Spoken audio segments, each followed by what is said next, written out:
सबसे पहले तो जो हिमाचल में पिछले दिनों त्रासदी हुई,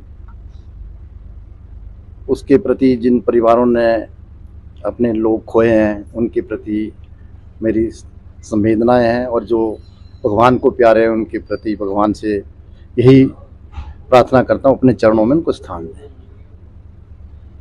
जो बिजली महादेव रोपवे बन रहा है, बिजली महादेव हमारे आस्था का और श्रद्धा का केंद्र है। ये कोई पर्यटक स्थल नहीं है।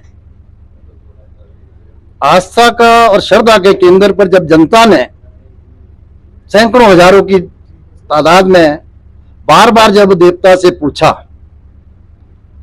और देवता भी कौन, देवों के देव महादेव, कि रोपवे बनना चाहिए या नहीं बनना चाहिए। देववाणी या मुलोई बोलते हमारे यहां पर एक, वो भी डाली गई। उसमें स्पष्ट तौर पे देवता ने कहा कि रोपवे यहां नहीं बनना चाहिए। फिर जनता उठी, हजारों की संख्या में जनता ने बार बार प्रदर्शन किए कि हमें रोपवे नहीं चाहिए, क्योंकि ये पर्यटक स्थल नहीं है, ये देव आस्था का, हमारी श्रद्धा का केंद्र है। परंतु शासन ना देववाणी की, ना देवता की परवाह कर रहे हैं और ना ही जनता की परवाह कर रहे हैं। और कुल मिला के मैं ये कह सकता हूं कि जो जनप्रतिनिधि हैं, चाहे वर्तमान में चाहे पूर्व में,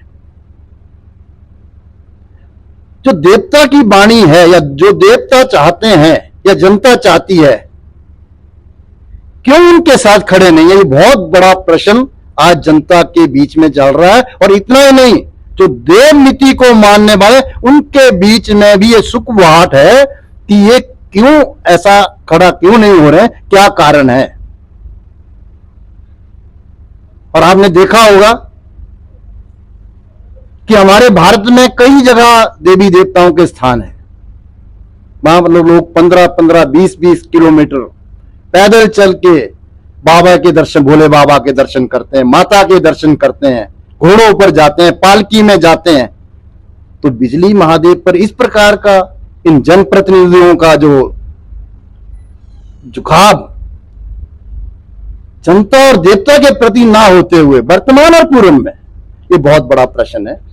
और आपने देखा होगा कि अभी एक वन अधिकारी बोल रहे थे कि 3 हेक्टेयर भूमि जो है वो जो इसको बना रहे हैं उनको दी जा गई है, और 72 पेड़ कायल और देवदार के अभी तक उन्होंने काटे हैं। 203 या 206 टोटल कटने हैं।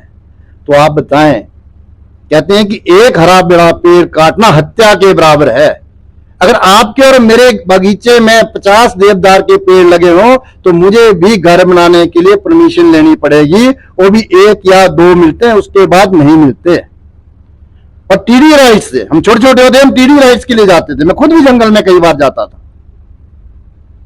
आज कहते हैं कि एक हरा भरा पेड़ काटना हत्या के बराबर है। आप सूखा पेड़ देखें, गिरा हो चाहे खड़ा हो, वो आपको टीडी के रूप में 72 पेड़। हाँ, विकास किसके लिए? किसी विकास के लिए। किसका विकास? जनता का विकास होता है। पर्यटन स्थल डेवलप करने करें ना, देव आस्था के साथ खिलवाड़ क्यों? बहुत बड़ा प्रश्न चिन्ह है ये। और बीच में एक बात आई नंगी धार की भी। ठीक है, जो देवता बोलते हैं उस पर चलें, परंतु देवता ने साफ साफ मनाई कि जनता बिल्कुल इस पे है, परंतु शासन है कुचलने पे तैयार है ना, देवी देवताओं की बात मानने को तैयार है जनता। ठीक है, आपके पास शासन है, आप कुचलिए। कब तक? जब बिजली महादेव बहुत शांत हैं, जब ये क्रोध में आएंगे तो अपने आप पता लग जाएगा कि क्या होता है। विकास करिए, जाइए ना पांगी घाटी में, 6-6 महीने बंद हो, बेचारे को रास्ता नहीं मिलता, वहां लगाए ना रोड पे। आप जाएं, क्या केदार बाबा के वहां पर 15-15, 20 किलोमीटर पैदल नहीं चलते? हम घोड़े पर नहीं चलते क्या? मैं माता वैष्णो के वहां 2 बार गया, पैदल गया, 8-8, 10-10 घंटे। ये है देव आस्था।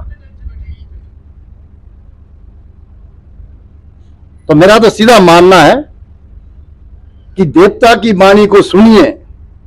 ऐसा ना हो कि आप मनमानी करें, उसका भुगतान हम सब लोगों को, जनता को करना पड़े। विकास से किसी ने नहीं रोका, करें।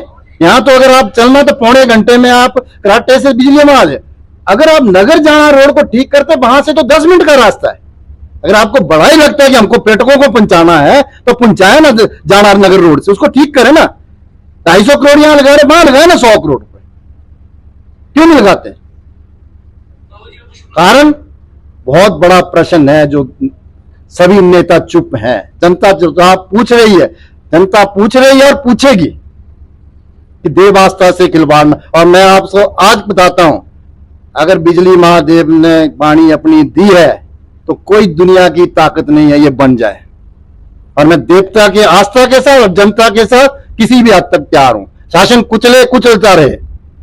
हमने आजादी की लड़ाई भी हमारे बुजुर्गों ने लड़ी, कईयों ने उस पर अपनी जान भी गंवाई, परंतु अंततः आजादी मिली। ऐसा ही यहां होने वाला है और इसमें तो देव आस्था जुड़ी हुई है।